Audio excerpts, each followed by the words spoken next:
Hey everyone, got another lock clamped up in the vise here for you, and this is PG12.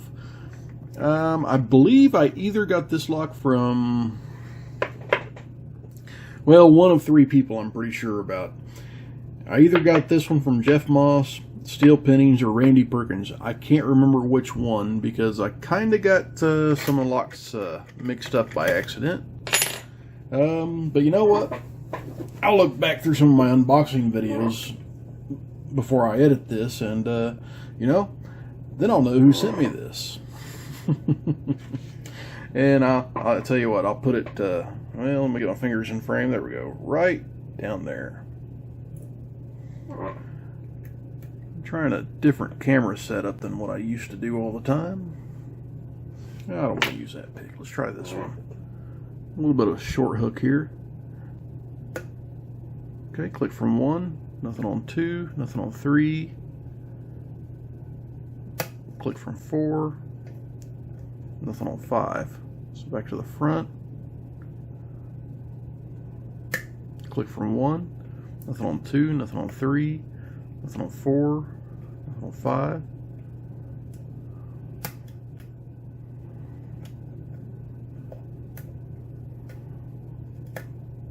Okay, a little bit more off of 2. Nothing on 3, a little bit more off of 4, and a little tiny motion off of 5.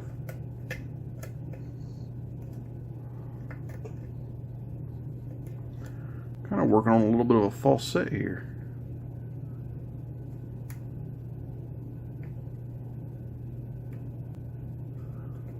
Just trying to figure out which pin is the one that I'm wanting to pick. Not 1. A little kind of rotation on, well, a little kind of rotation on 2, and a click.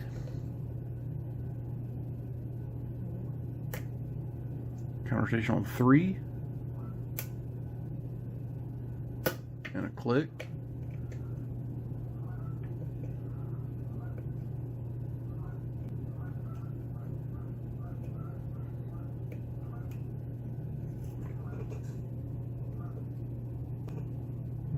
Okay. Nothing on 1. Nothing on 2. Nothing on 3. Nothing on 4. And nothing on 5. Okay. It's pretty bound solid in a deep false set right now.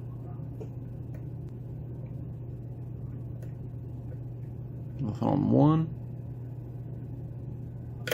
Oh, there we go. A little bit off of 2, and that opened me up. All right. Let's take a look at this one and see what I believe is Papa Gleb stuck in this lock.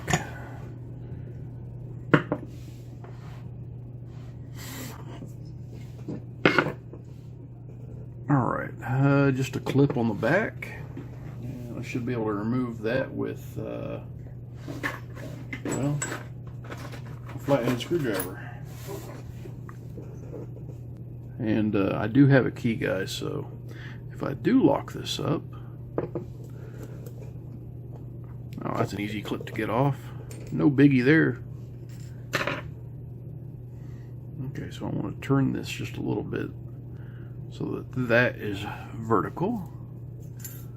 Then the mighty shim goes in place, because I am pretty certain I felt some T-pin action going on in there.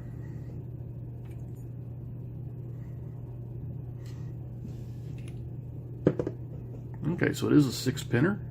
I was thinking so.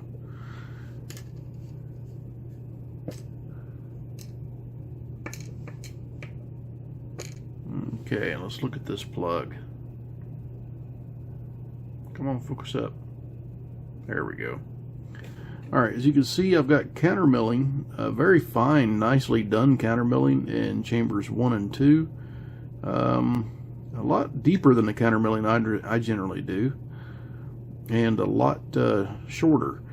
Then I've got threads in chambers, you know, 1, 2, 3, 4, and 5 and 6 are the counter mills. I was holding that one backwards, wasn't I? There we go. And as always, we'll look at all these pins when I get them out.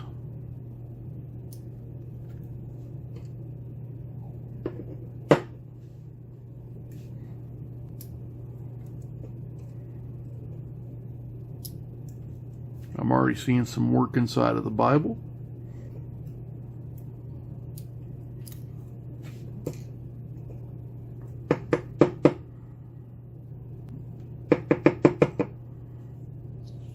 Okay, that pin doesn't want to, her spring doesn't want to come out.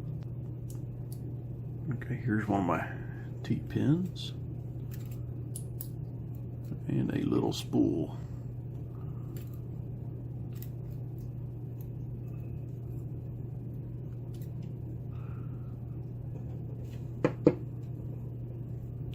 Copper spring, and copper spring. All right, let's go ahead and look at the top. See what Papa Gleb did to us inside here.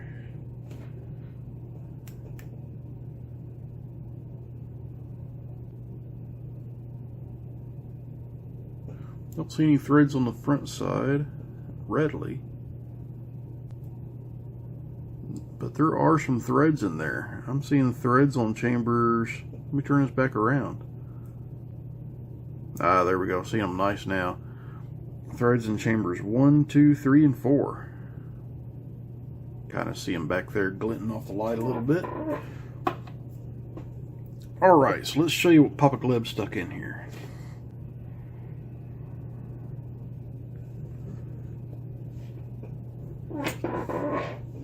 Alright, pin 1 is a standard, pin 2 is a single serration, same with pin 3, standard on 4, standard on 5, and a standard on 6. Okay, I've got a spool in 1, a spooled T-pin in 2, well, what would you call that? Kind of a spooled tapered in 3.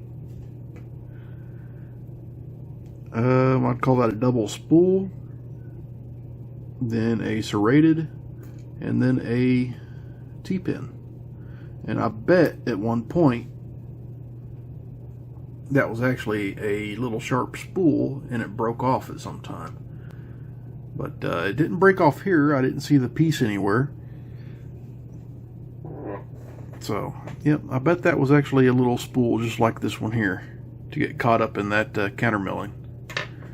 Pretty cool lock. Very, very cool. So, whoever sent this to me, thank you very much. Like I said, I'm leaning on Steel Pinnings right now. And everyone else, please stay safe. Don't do anything illegal. And as always, please like, comment, and subscribe.